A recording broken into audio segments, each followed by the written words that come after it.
This is gravity of attraction. Let me ask you something. What if the advice you were given on your wedding day, the one you smiled at, wrote in a card, maybe even passed on to someone else, is quietly damaging your marriage right now? Not loudly, not dramatically, but slowly, in ways you don't even realize, because it came from someone older, someone experienced, someone who seemed like they knew better. But here's the truth. They didn't. And by the end of this, you're going to see exactly which pieces of good advice to throw away, why they're harmful, and what the truth actually looks like underneath them. Let's get into it.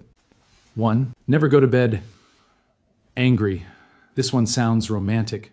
It's everywhere. Pillows, plaques, quotes, and in reality, it's one of the most damaging rules you can follow, because here's what actually happens. It's late. You're both exhausted. The argument has dragged on for hours.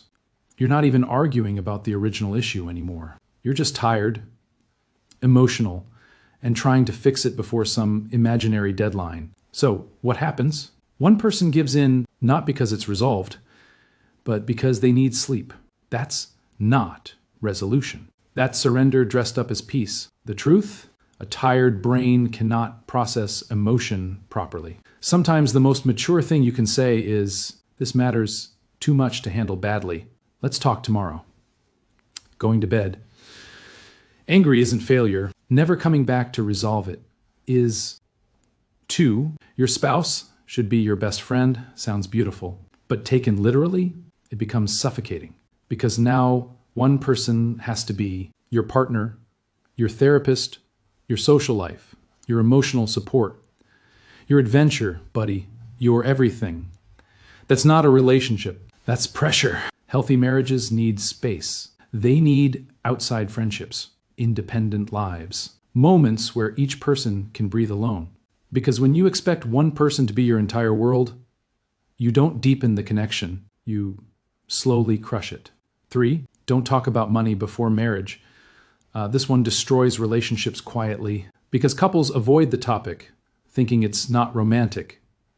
Then they get married and realize they see money completely differently. One saves everything. One spends freely. One wants joint finances. One wants independence. And now, that unspoken topic becomes constant tension. Money isn't the problem. Unspoken values are the truth. You should talk about money before marriage. Debt, habits, beliefs, because what you avoid early, you fight about later.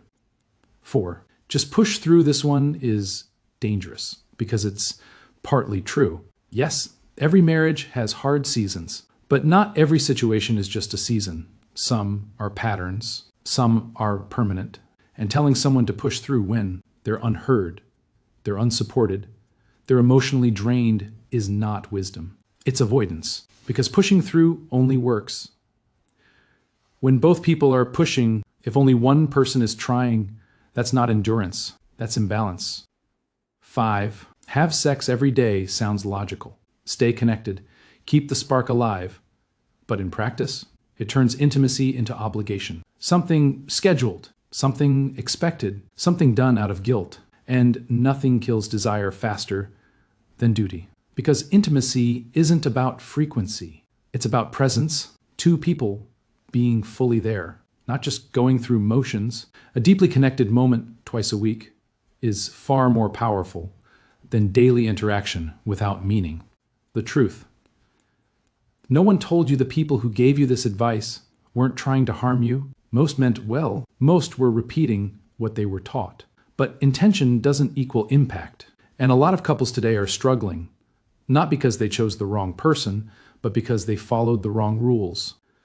What actually works, stop blindly following advice. Start questioning it. Ask, is this helping us? Does this actually work for us? Or are we just repeating something we inherited? Because strong marriages aren't built on rules. They're built on truth. 2 people being honest about what they need, what isn't working, what they're willing to build together.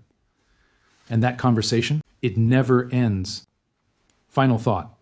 The marriages that last aren't the ones that followed the most advice. They're the ones where 2 people kept adjusting, communicating, and choosing each other consciously. Now tell me this. What's the worst relationship or marriage advice you've ever been given? And how did it actually affect you? Drop it below.